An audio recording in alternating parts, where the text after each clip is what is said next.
Today's topic is honesty. The Prophet ﷺ was known for his honesty long before Nubuwwah.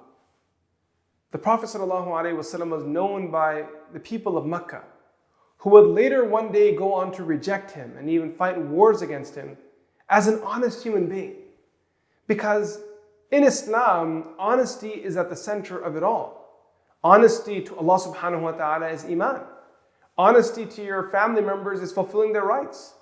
Honesty to yourself is making sure that you fulfill what you need as a person, spiritually, physically, and so on. The Prophet ﷺ described the disbeliever, the hypocrite specifically, as being dishonest. Ayatul munafiqi thalath, idha haddatha kadhab. There are three traits or three characteristics of a hypocrite: that when he speaks, he lies. Idha wa'ada akhlaf. When he promises, he goes against it. Wa idha tumina khan. And when he is entrusted, he betrays the trust. When we look at the Quran, we find Allah subhanahu wa ta'ala speaking very harshly of people who are not honest. Because the lack of honesty, not only does it hurt the individual, once you get used to lying and betraying other people, it's addictive. One lie, you need another 100 lies to cover it. Once you break a promise, it's hard to go back to being trustworthy, because trust is hard to build, very easy to break. Now, beyond just the individual harm, there is a societal impact. Economies collapse. Oppression spreads. A group of people who are dishonest will continue to profit, while everyone else is either forced to become dishonest or they will suffer. Unfortunately, we look at many Muslim countries across the world, and this is where they are. This warning against dishonesty is what we find in Surah Al-Mutaffifun. This is Surah number 83. We're going to briefly look at the opening verses of this surah. Allah subhanahu wa ta'ala says, وَيْلٌ لِلْمُطَفِّفِينَ. Woe be to those who give less. Meaning what they're supposed to give in a transaction, what they had promised they would give, they cheat. They're wrong with people. They harm other people. This level of dishonesty has spread through society, specifically when it comes to our transactions. If there is an opportunity to get a one-up on someone, we'll do it. We'll harm another person and throw them under the bus if it means that we will benefit.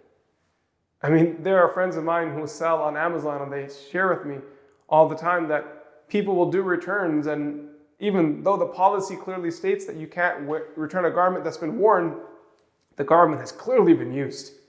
It's been used for the occasion that was required, and now that that occasion is gone, it's being returned.